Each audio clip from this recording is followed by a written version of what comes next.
Good to have your company. You're listening to Life and Faith from the Centre for Public Christianity. Well, Pria Viswalingam is the writer, director and presenter of the documentary Decadence, The Decline of the Western World. It's been showing in cinemas around the place, and Priya's in to talk about the film. Welcome, Pria. Hi, Simon. How are you? Great to have you in. Congratulations on the documentary. It's brilliant. It's filmed in 10 countries, beautifully shot, and like all good docos, it's provocative, thought-provoking, and in parts very moving.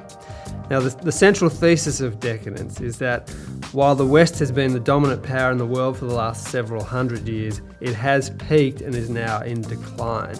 Now, before we get into how we got to where we are, what are some of the signs that things are not looking so good? If you look around today at leadership, in terms of political leadership and business leadership, and traditionally clerical leadership as well, there seems to be a disillusionment from the general public. Who do you look up to today? In terms of politics, largely we see very similar political parties, very fine line between the two of them. And it tends to be rather self-interested, stay in power rather than representing people. So where once some of the best minds in society tended to gravitate to government and to public service, there's less and less of that, obviously, because a lot of them tend to gravitate to the big end of town or business, because that's where the money is. And that's natural, that's understandable. Business tends to be, as always has been, self-interested. That's what drives it effectively. In terms of the church as well, where once we regularly look to the church for leadership on many levels, that's seemingly less and less the case as well. So if you look at the three big pillars of what we look up to and where we aspire to in terms of leadership, they seem to be hollowing out. The greatest prosperity ever has led to the greatest unhappiness ever. America consumes 3/4 of the Earth's antidepressants. Male youth suicide in Western countries more than tripled in the second half of the 20th century. The Christian church is all but dead in France. It's dying in England. It's barely breathing in Belgium. We now have too much of a good thing or don't know where to stop, and that is a classic expression of decadence.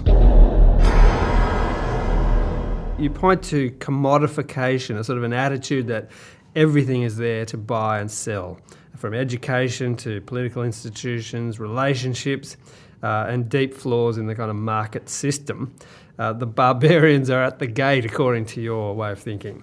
One of the criticisms has been put forward of the film that it might be seen to be left-leaning or right-leaning, and that's in many senses that's actually exactly what it's meant to be. It's not meant to be pigeonholed with bit left, bit right. Exactly, mm-hmm. It moves between the two of them. So one strong element is that I support capitalism. Capitalism is the only system that works. It just needs a bridle, so one of the issues is that, of course, I think what's happened or brought us to this point, the theory, is that we now live under the values of a merchant. Everything has to be valued in a monetary sense, and if you can't value it, then it's not worth knowing about or not worth having.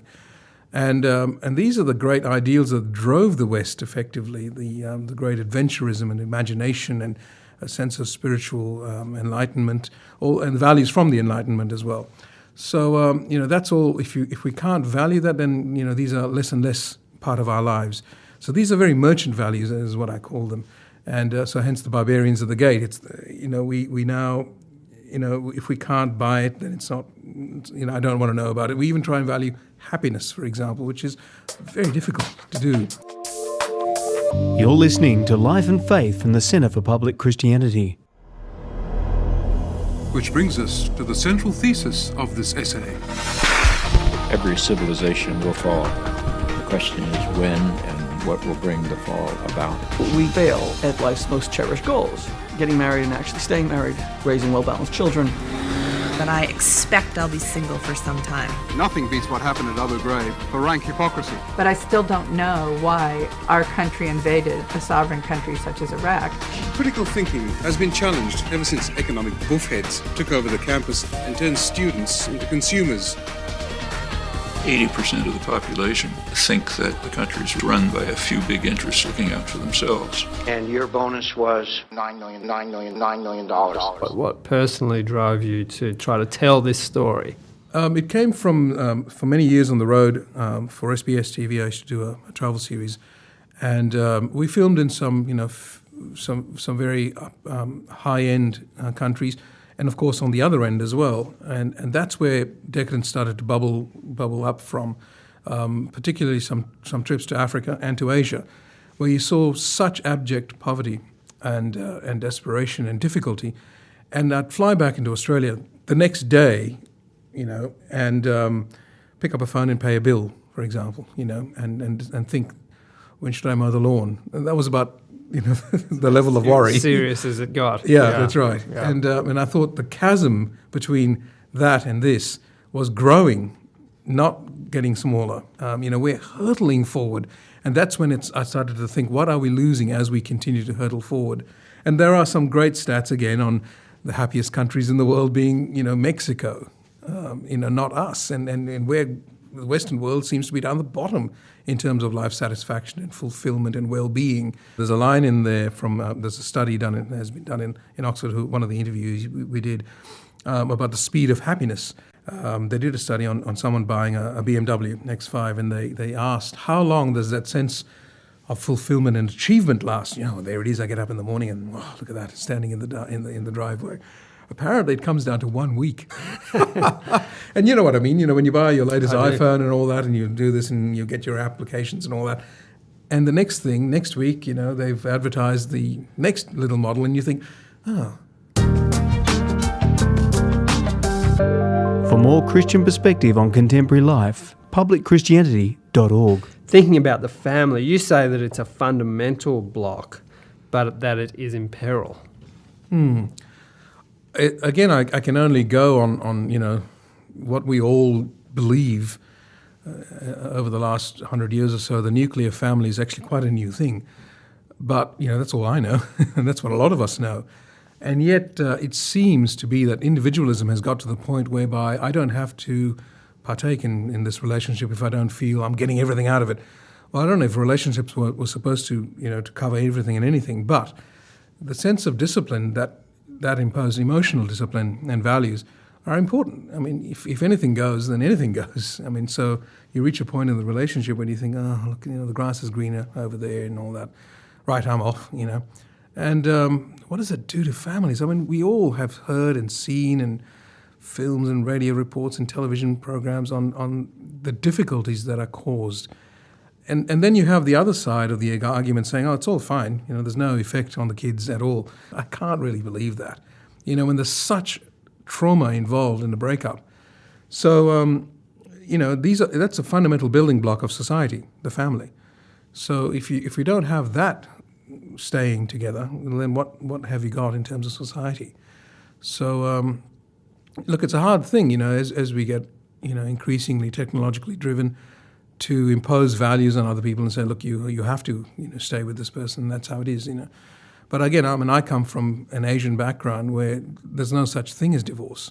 And you have to get. Now there are a lot of men who are idiotic and behave badly, but traditionally, and I say the word advisedly, in those sort of traditional societies, the men get pulled in by other men. And said, well, look, there's a community aspect to this too. And you get roped in and you get told off, and your head's pulled in somewhat. Now, whether that, in reality, how much that is the case, I don't know anymore. But in the West, of course, no one would dare to, lean across and say, look, hang on, what are you doing? Individualism seems to be a big aspect of this. So it impacts lots of things, doesn't it? From my sense of identity to my place in the world, to my view of other people, to my place in the family. You've really identified that as a key problem. We've got carried away. It's just gone too far. Gone too far. So you talked about the 60s being a bit of a high point, in the sense that there was movement against things like, the fight for civil rights and so on, for women's rights, those sorts of things. But it became, there's a line in the film that says it corrupted to the point where it's just, don't tell me what I can't do. Yeah, that's right. It's gone the other way. It's been hijacked by the merchants, and being sold, well, you don't have to do that or believe this anymore. You do as you choose. And of course, that's a cue for merchandising to come in and say, look, but let me tell you how to live your life as a result, from cradle to grave, and we will advertise it accordingly. The Centre for Public Christianity, Beyond Religion. And we can't do anything about it. Freedom for all became no one can stop me doing what I want to do. Pornography is no longer pornography. It's deep, dark stuff. What's this doing to our boys? How many people in the West are confident that the future will be better than the past? I don't really believe that something is going to come back and save us. I think a lot of the anger is that, you mean after I worked so hard and have all these things, I'm still not happy? Who lied to me? What do you think we stand to lose by ditching Christianity? Christianity is a fundamental builder of Western civilization. From the last 20-odd years or 15-odd years, we've had a series of scandals and difficulties with the church, and that undermines a lot of confidence in it. There's a line in there that says that we're all religious animals, human beings, so you can't take it out of us. We all aspire to the other and beyond the natural world, beyond the material world, and that's a good thing, which is what I allude to. Richard Eckersley talks on the program about how the atheists, the great atheists of the world, and we know who they are, who have pitched the worst of religion or Christianity against the best of science. And of course, if you flip that around, you get a very different picture, and that's not brought up enough.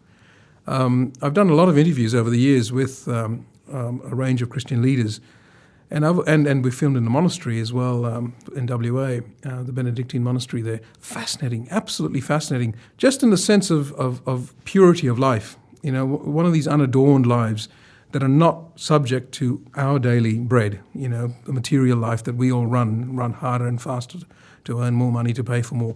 Well, that's not touched by that, and that's a good thing because it gives you something else to reflect upon, as in what is good today. All these great moral questions that the church could involve itself in, but it seems to have lost that moral authority. And that's one of the problems when you have this sort of, sticking by a 2,000-year-old document and saying this is how it is, and not being able to understand that the world is fundamentally changed. But again, as I say, we've got to fix it because it's worth having in some form or other.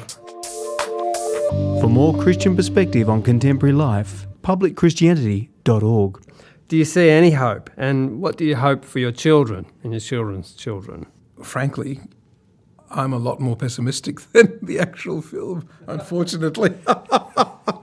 But what I see is and what is coming true, which we can all see every day, is the rise of the giants in the East. Now, they won't necessarily take over the whole world, but they're not bringing anything new to the equation. And their values are not Western values. Western values are the ones that I'm celebrating here in this film.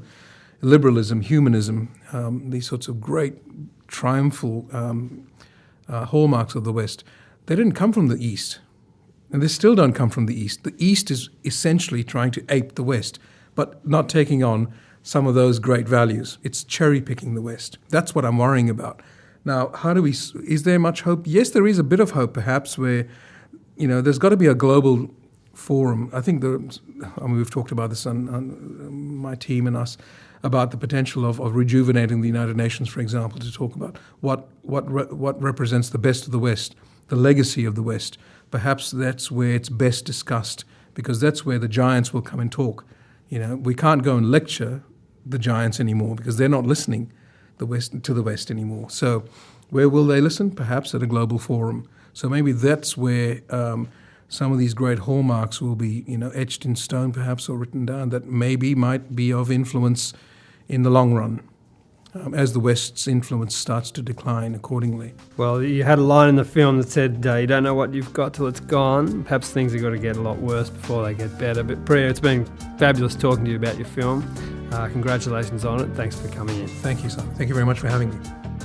Well, that was Pria Viswalingam talking about his feature documentary, Decadence, The Decline of the Western World. I hope you can join me next week when my guest will be author and academic Robert Banks, who will be discussing his latest book, And Man Created God. Is God a Human Invention? Until then, bye for now.